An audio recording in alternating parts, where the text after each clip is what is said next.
ಮೂಡಾ ಹಗರಣ ಪ್ರಕರಣದಲ್ಲಿ ಇಡಿ ಸಮನ್ಸ್ಗೆ ರದ್ದು ಕೋರಿ ಅರ್ಜಿಯನ್ನ ಸಲ್ಲಿಕೆ ಮಾಡಲಾಗಿತ್ತು. ಅದರ ಆದೇಶ ಇನ್ನೇನು ಕೆಲವೇ ಹೊತ್ತುಗಳಲ್ಲಿ ಬರಲಿದೆ. ಈ ಮೂಲಕ ಸಿಎಂ ಪತ್ನಿ ಪಾರ್ವತಿ ಮತ್ತು ಸಚಿವ ಭಾರತಿ ಸುರೇಶ್ಗೆ ಮೂಡಾ ತನಿಖೆಯಿಂದ ರಿಲೀಫ್ ಸಿಗುತ್ತಾ ಇಲ್ವಾ? ಮತ್ತೊಂದು ಕಡೆ ಸಿಎಂ ಪತ್ನಿ ಆಪ್ತ ಸಚಿವ ಭಾರತಿ ಸುರೇಶ್ಗೆ ಇಡಿ ಮೂಡಾ ಕೇಸ್ ಟೆನ್ಷನ್ ಮನೆ ಮಾಡಿದೆ. ಕೆಲವೇ ಕ್ಷಣಗಳಲ್ಲಿ ಆದೇಶವನ್ನ ಪ್ರಕಟಿಸಲಿದೆ ಹೈಕೋರ್ಟ್ನ ಏಕಸದಸ್ಯ ಪೀಠ. ಇಡಿ ಸಮನ್ಸ್ ಪ್ರಶ್ನಿಸಿ ಅರ್ಜಿಯನ್ನ ಸಲ್ಲಿಕೆ ಮಾಡಿದ್ರು ಸಿಎಂ ಪತ್ನಿ ಮತ್ತು ಸಚಿವ ಭಾರತಿ ಸುರೇಶ್. ಮೂಡಾ ಸೈಟ್ ಹಗರಣದಲ್ಲಿ ವಿಚಾರಣೆಗೆ ಹಾಜರಾಗಲು ನೋಟಿಸ್ ಅನ್ನ ಕೊಡಲಾಗಿತ್ತು. ಇಬ್ಬರಿಗೂ ಇಡಿ ವಿಚಾರಣೆ ಎದುರಿಸಬೇಕಾದಂತಹ ಸಂಕಷ್ಟ ಒದಗಿ ಬರುತ್ತಾ ಅಥವಾ ಮೂಡಾ ಹಗರಣದಿಂದ ಮುಕ್ತಿ ಸಿಗುತ್ತಾ? ಸದ್ಯ ಸಿಎಂ ಸಿದ್ದರಾಮಯ್ಯನವರು ದಾಖಲೆಯ ಬಜೆಟ್ ಮಂಡನೆ ಮಾಡಿರುವಂತಹ ಖುಷಿಯಲ್ಲಿದ್ದಾರೆ. ಈಗ ಇಡಿ ಸಮನ್ಸ್ ರದ್ದಾದಂತಹ ಖುಷಿ ಅವರಿಗೆ ಮತ್ತೊಂದು ಬೋನಸ್ ಆಗಿ ಸಿಗುತ್ತಾ ಅಥವಾ ತನಿಖೆಯನ್ನ ಎದುರಿಸಬೇಕು ಅನ್ನುವಂತಹ ಆದೇಶ ಬರುತ್ತಾ? ಸದ್ಯ ಈ ಕುತೂಹಲ, ಟೆನ್ಷನ್ ಭಾರತಿ ಸುರೇಶ್ ಮತ್ತು ಮುಖ್ಯಮಂತ್ರಿಗಳು ಮತ್ತು ಮುಖ್ಯಮಂತ್ರಿಗಳ ಪತ್ನಿಗೆ ಆವರಿಸಿದೆ. ಇದಕ್ಕೆ ಸಂಬಂಧಪಟ್ಟ ಹಾಗೆ ಇವತ್ತಿಗೆ ಆದೇಶವನ್ನ ಕಾಯ್ದಿರಿಸಲಾಗಿತ್ತು. ಇಡಿ ಸಮನ್ಸ್ ಅನ್ನ ಕೊಟ್ಟಿತ್ತು ವಿಚಾರಣೆಗೆ ಹಾಜರಾಗಿ ಅಂತ. ಇದು ಸಮನ್ಸ್ ಊರ್ಜಿತವಲ್ಲ, ನಾವು ಈ ಒಂದು ಕೇಸ್ನಲ್ಲಿ ಆರೋಪಿಗಳೇ ಅಲ್ಲ, ಆ ಕಾರಣಕ್ಕಾಗಿ ನನಗೆ ಸಮನ್ಸ್ ಕೊಟ್ಟಿರೋದು ಸೂಕ್ತ ಅಲ್ಲ ಅಂತ ಭಾರತಿ ಸುರೇಶ್ ಅವರು ಕೂಡ ಅವರ ಪರ ವಕೀಲರು ವಾದವನ್ನ ಮಾಡಿದ್ರು.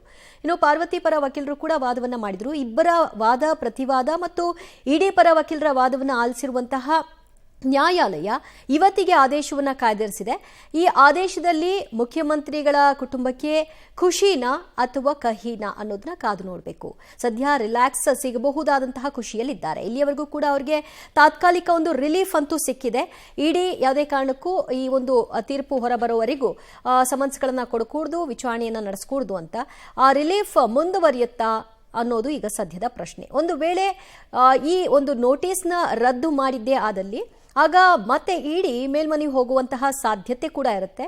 ಇಲ್ಲ ಅವರಿಗೆ ವಿಚಾರಣೆ ಎದುರಿಸಬೇಕು ಅಂತ ಬಂದಂತಹ ಸಂದರ್ಭದಲ್ಲಿ ಈ ಕಡೆಯಿಂದ ಪಾರ್ವತಿಯವರು ಮತ್ತು ಭಾರತಿ ಸುರೇಶ್ ಇವರು ಕೂಡ ಮೇಲ್ಮನವಿ ಹೋಗೋದಕ್ಕೆ ಅವಕಾಶಗಳಿದೆ. ಎರಡೂ ಕಡೆಗಳಲ್ಲೂ ಆ ಅವಕಾಶ ಇದೆ. ಸದ್ಯ ತೀರ್ಪೇನಾಗುತ್ತೆ ಅನ್ನೋದು ಸದ್ಯದ ಕುತೂಹಲವಾಗಿದೆ. ಮೂಡಾ ಹಗರಣ ಪ್ರಕರಣಕ್ಕೆ ಸಂಬಂಧಪಟ್ಟ ಹಾಗೆ ಈಗಾಗಲೇ ಪಾರ್ವತಿಯವರು 14 ಸೈಟ್ಗಳನ್ನ ವಾಪಸ್ ಕೊಟ್ಬಿಟ್ಟಿದ್ದಾರೆ. ಈಗ ಪ್ರಶ್ನೆಯೇ ಬರೋಲ್ಲ ತನಿಖೆದು ಅನ್ನೋದು ಅವರ ವಾದ ಆಗಿತ್ತು. ಈ ಬಗ್ಗೆ ಮತ್ತಷ್ಟು ಮಾಹಿತಿ ಕೊಡ್ತಾರೆ ನಮ್ಮ ಪ್ರತಿನಿಧಿ ನಾಗೇಶ್. ಮುಖ್ಯಮಂತ್ರಿಗಳ ಪತ್ನಿ ಮತ್ತು ಸಚಿವ ಭಾರತಿ ಸುರೇಶ್ ಇಬ್ಬರಿಗೂ ಇವತ್ತು ಟೆನ್ಷನ್ ಆವರಿಸಿದೆ. ಏನಾಗುತ್ತೆ ಆದೇಶ ಅನ್ನೋದು, ಎಷ್ಟೊತ್ತಿಗೆ ಆದೇಶ ಬರುತ್ತೆ, ಸದ್ಯ ಏನೆಲ್ಲ ಬೆಳವಣಿಗೆಗಳಾಗ್ತಾ ಇದೆ?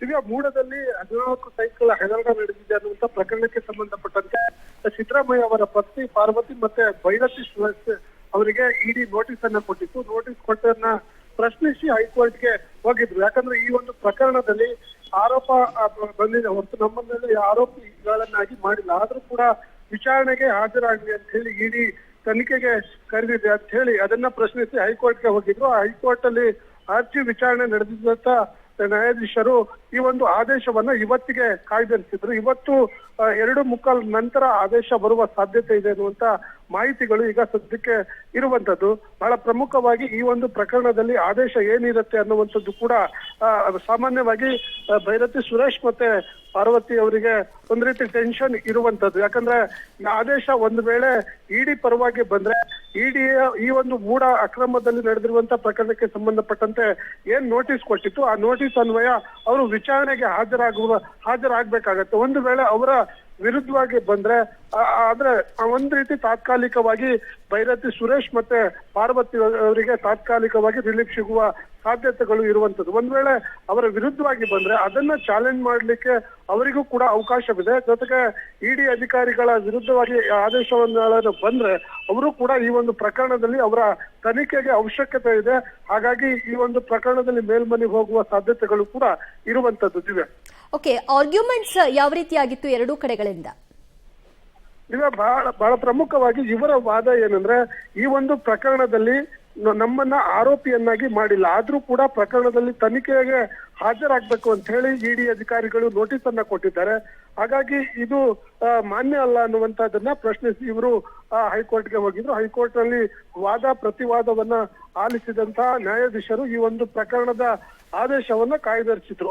ಇವತ್ತು ಆದೇಶವು ಅಧಿಕೃತವಾಗಿ ಪ್ರಕಟವಾಗಲಿದೆ ಅನ್ನುವಂತ ಮಾಹಿತಿ ಇರುವಂತದ್ದು.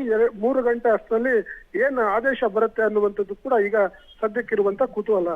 ದಿವ್ಯ, ಓಕೆ ನಾಗೇಶ್, ಸಂಪರ್ಕದಲ್ಲಿರಿ, ಮತ್ತಷ್ಟು ಅಪ್ಡೇಟ್ಸ್ ನಿಮ್ಮಿಂದ ಪಡ್ಕೊಳ್ತೀವಿ.